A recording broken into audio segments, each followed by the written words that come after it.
एक बात अपनी जिंदगी में उतार कर रखना कि जिससे तुमने विवाह करा है, जिसके साथ तुम्हारी शादी हुई है, जिसके साथ में तुम्हारा मंगल विवाह हुआ है, जिसके साथ तुम्हारी शादी हुई है, पाणी ग्रहण संस्कार हुआ है, विवाह हुआ है,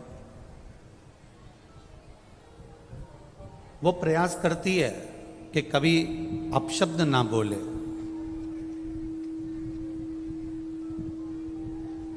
पति भी प्रयास करता है कि अपनी धर्म पत्नी को आड़ा टेढ़ा शब्द का संबोधन ना दिया जाए।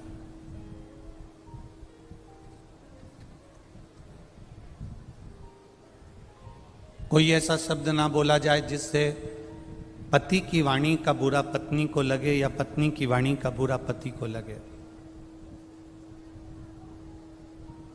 ऐसा कोई शब्द, ऐसा कोई संबोधन, ऐसी कोई वाणी पत्नी भी नहीं बोलना चाहती और पति भी नहीं बोलना चाहता। हमने एक बात पहले की कथा में कही है, अगर आपके स्मरण में होगी तो आप लोगों ने अगर सुना होगा, अगर आस्था चैनल पर आप कथा सुनते होगे तो आपके स्मरण में होगी। हमने पहले भी कथा में कहा, ना पति बुरा होता है, ना पत्नी बुरी होती है, ना सास बुरी होती है, ना बहू बुरी होती है, ना भाई बुरा होता है, ना देवरानी बुरी होती है, ना जेठ बुरा होता है, ना जेठानी बुरी होती है, ना हम बुरे होते हैं, ना हमारा रिश्तेदार बुरा होता है।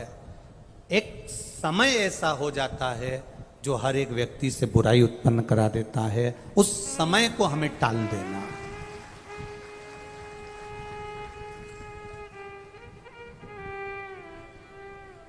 सरस्वती माता कब सावित्री बन जाती हैं, कब सावित्री माता सरस्वती बन जाती हैं, कब पार्वती दुर्गा बन जाती हैं, कब पार्वती माँ काली बन जाती हैं, कब लक्ष्मी वैकुंठी बन जाती हैं, कब माता लक्ष्मी अपने आनंद सुख को देने वाली धान्य लक्ष्मी, संतान लक्ष्मी, वैभव लक्ष्मी, सिद्ध लक्ष्मी, प्रतिष्ठा लक्ष्मी बन जाती हैं। समय का कोई ठिकाना नहीं होता। व्यक्ति बुरा नहीं है। घर में आने वाली तुम्हारी बहू बुरी नहीं है। बहू कभी जिंदगी में बुरी नहीं होती। अगर बुरी होती तो वो तुम्हारे बेटे से शादी नहीं करती, पहले ही मना कर देती कि मेरे को इससे शादी नहीं करना। बुरी नहीं है, बहू बुरी नहीं है, सास बुरी नहीं है। सास अगर बुरी होती तो अपनी रकम को तुड़वा कर, अपने जेवर को तुड़वा कर बहू के लिए रकम नहीं बनवाती, बहू के लिए जेवर नहीं बनवाती। बहू बुरी नहीं है, सास बुरी नहीं है, पति बुरा नहीं है।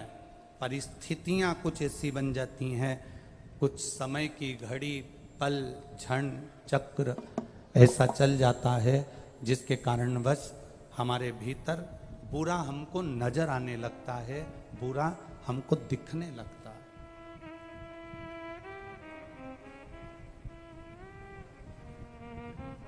और जब हमको बुरा दिखने लगता है, जब हमको बुरा नजर आने लगता है, जब हमको बुरा सम्मुख में नजर आने लगता है, तो फिर हमारे यहाँ पर हमें अच्छा उसका बिल्कुल नजर ही नहीं आता।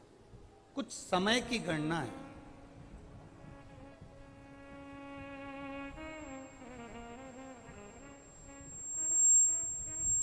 हम कर्म कर कर भूल जाते हैं, पर हमें भान नहीं हो पाता कि हमने कर्म कौन सा करा।